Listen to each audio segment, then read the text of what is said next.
Hello, my dear friends. Welcome back to the lecture series of Judicial Examination. I am Dr. Wasim I Khan, Assistant Professor, Sri Shivaji Law College, Parbhani, Maharashtra, India. In today's lecture, we will discuss Section 154 to Section 158 of Indian Penal Code 1860, which is a part and parcel of chapter of Offences Against Public Tranquility, in which we will discuss certain procedure relating to unlawful assembly and rioting. तो आज का हमारा point of discussion है section 154 to section 158 Indian penal code का, जो कि offences against public tranquillity का part है। इसके पूरे प्रोसीजर हम डिस्कस करेंगे, साथ ही साथ इसके एग्जांपल्स भी डिस्कस करेंगे और इस पर पूछे गए क्वेश्चन के साथ साथ ऐसे क्वेश्चन जो एग्जामिनर इस पर पूछ सकता है वो आज के लेक्चर में हम डिस्कस करने वाले हैं। So without wasting your much time, let's start the topic.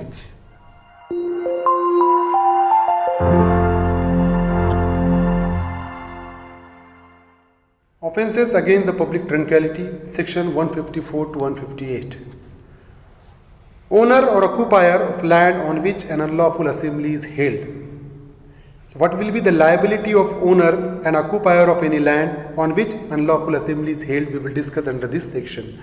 So whenever any unlawful assembly or riot take place, the owner or occupier of the land upon which such unlawful assembly is held, जब कभी भी unlawful assembly या rioting का offense होगा, तो जहाँ जिस place पे वो unlawful assembly या rioting हुई है, उसका owner या occupier, or such riot is committed and any person having or claiming an interest in such land, और अगर rioting और अनलॉफुल असेंबली होती है और जिस लैंड पे हुई है उस लैंड का कोई पर्सन इंटरेस्ट क्लेम करता है, shawl B punishable with fine not exceeding 1000 rupees. समझ रहे हो कि मेरी प्रीमाइसेस है, मैं ऑक्यूपायर हूँ कोई प्रीमाइसेस का, मैं ओनर हूँ, और अगर वो प्रीमाइसेस पे अगर कोई अनलॉफुल असेंबली होती है या राइटिंग का ऑफेंस होता है या मेरा इंटरेस्ट है कोई प्रॉपर्टी में, उस प्रॉपर्टी पे अगर अनलॉफुल असेंबली होती है, राइटिंग का ऑफेंस होता है, तो मुझे पनिशमेंट होगी and I shall be punished with fine not exceeding 1000 rupees. तो ज़्यादा से ज़्यादा मुझे 1000 रुपये तक का फाइन पे करना होगा।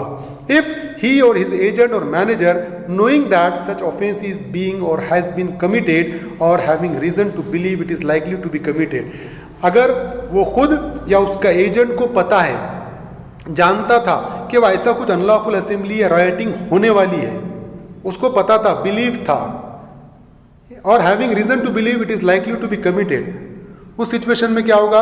Do not give the earliest notice there of in his or their power to the principal officer and the nearest police station, and do not in the case of his or their having reason to believe that it was about to be committed, use all lawful means in his or their power to prevent it, and in the event of its taking place, do not use all lawful means in his or their power to disperse or suppress the riot or unlawful assembly. समझ रहे हो कि अगर मैं हूँ for example owner, मुझे पता है कि यहाँ पर अनलॉफुल असेंबली या राइटिंग होने वाली है, और अगर मैंने ये फैक्ट पुलिस को नहीं बताया या मैंने मेरे तौर पे कोई प्रिकॉशन नहीं लिया, काय के लिए कि राइटिंग या अनलॉफुल असेंबली मेरे प्रीमाइसेस में नहीं होना चाहिए, या फॉर एग्जांपल अगर हो गई तो मैंने इमीडिएटली उसको वहां से डिस्पर्स करने की कोशिश नहीं किया, इस सिचुएशन में क्या होगा? उस सिचुएशन में मुझे सजा हो सकती है। समझ रहे हो? तो यहां पर ये प्रोविजन है पर्टिकुलर सेक्शन 154 में। अब है section 155, liability of person for whose benefit right is committed, कि अगर किसी पर्सन के बेनिफिट के लिए अगर दंगा होता है या राइट होता है, उसकी लायबिलिटी क्या होगी?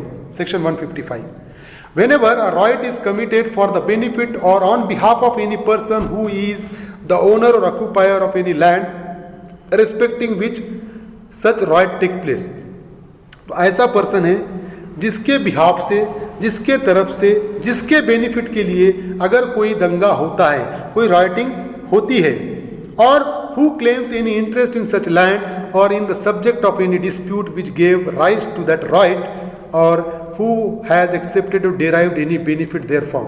समझ रहे हो कि कोई प्रीमाइसेस का ओनर है, उसके तरफ से अगर अनलॉफुल असेंबली होती है, राइटिंग होता है, या उसके बेनिफिट के लिए होता है, या ऐसा पर्सन जिसका उस प्रॉपर्टी में इंटरेस्ट है उसके बेनिफिट के लिए अगर राइटिंग होता है या वो क्लेम डिराइव कर रहा है उससे, तो such person shall be punishable with fine, उस पर्सन को फाइन की पनिशमेंट हो सकती है।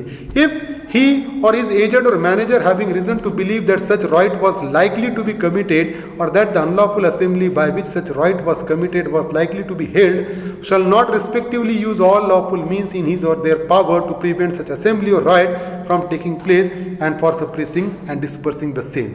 समझ रहे हो कि उसको पनिशमेंट कब होगी कि उसको पता था कि यहाँ पर अनलॉफुल असेंबली या राइटिंग होने वाली है और उसने रोकने की कोशिश नहीं की, ना तो उसने पुलिस को इन्फॉर्म किया, उस सिचुएशन में उसको फाइन पे करना पड़ेगा सेक्शन 155 में।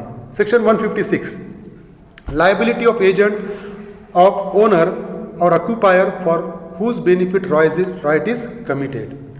Whenever a right is committed for the benefit or on behalf of any person who is the owner or occupier of any land respecting which such right take place,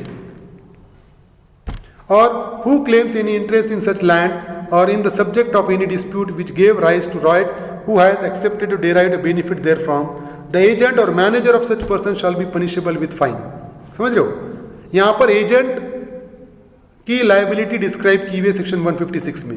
so whenever a right is committed for the benefit or on behalf of any person who is the owner or occupier of any land respecting which such right take place, एक आधे occupier of land या owner of land के benefit के लिए अगर right होता है, और हु क्लेम्स एनी इंटरेस्ट, या ऐसे पर्सन के लिए जो प्रॉपर्टी में इंटरेस्ट क्लेम कर रहा है उस पर्सन के बेनिफिट के लिए होता है, the agent or manager of such person shall be punishable with fine.